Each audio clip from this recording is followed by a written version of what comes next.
Hi, I'm Aiden, and this is my English major project number 1.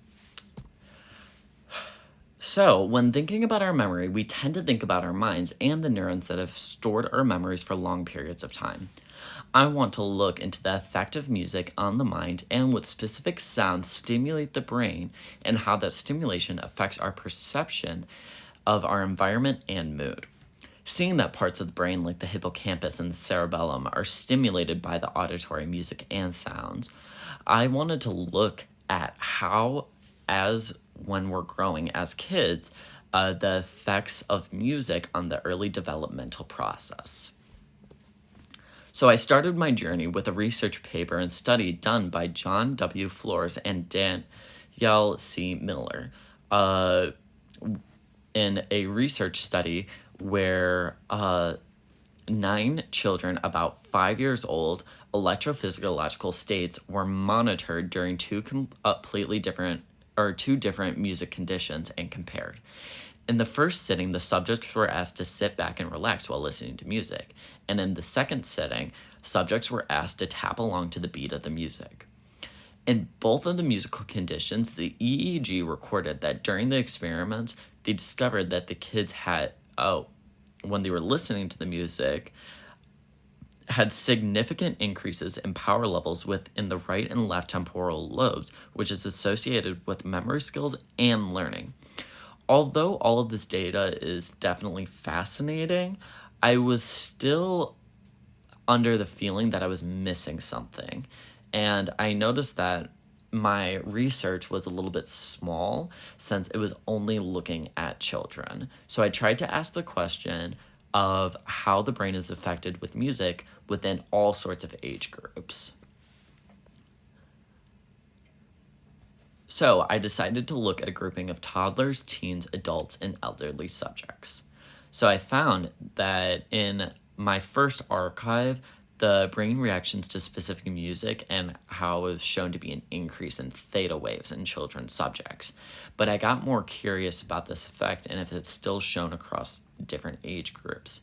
So I decided to go with a study of a group of high school students in a survey done by Jose Maria Pelayo, who found that students who listened to Mozart's classical music had an increase in learning ability, as you can see right here.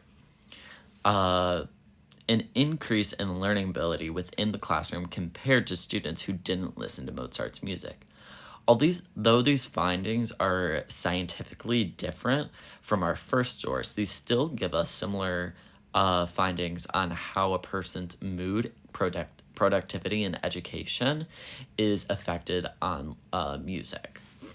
But so this study was done in a format of survey over 3 weeks, where subjects at the high school were required to fill out the survey every day over 3 weeks.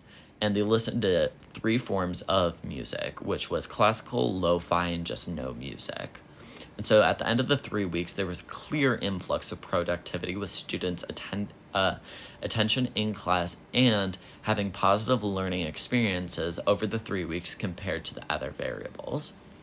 The study shows a connection with the running idea I have about how the music can affect the mind and the overall cognitive behavior. But now that I have found a link between the younger group and the teenage group, I want to see if I can find one for an older group like adults.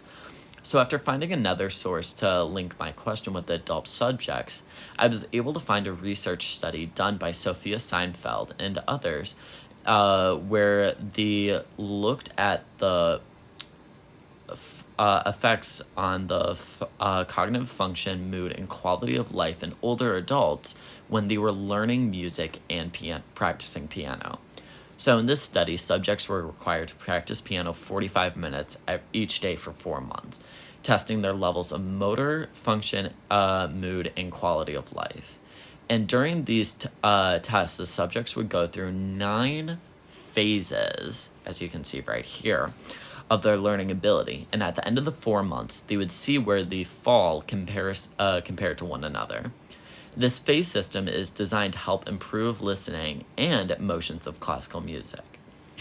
In this research study, they were able to find extremely similar results to previous experiments where classical music education is shown to positively affect the adult brain by promoting cognitive function along with mood and quality of life, regardless of age, education, or intelligence. So after making that connection and seeing that it's kind of transparent across all age groups, I decided that I had one more question that I was curious about, which was the effect of music on the elderly, and in specific, their memory. So I started my search and I found a research article where they tested elderly subjects with multiple sclerosis. And they outlined the effects on music, uh, on speaking ability in response, or speaking ability in response to music with elderly test subjects.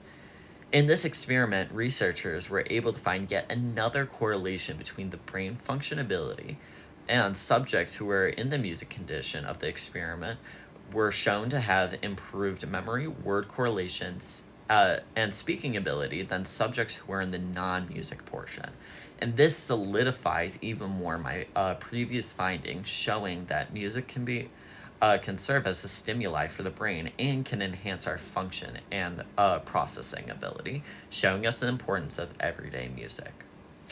So, kind of coming full circle now, I think it's important to be able to look back and see that along the way of this project, how I changed my interpretation of music and how I perceived it affecting the brain. So, I started with the question of how classical music can affect childhood, and from there, I went to see how it could affect every sort of stage in our life, and then ending with how music stimulus can affect our memory, and especially in the elderly. And so these three questions drove my curiosity for the past couple of years.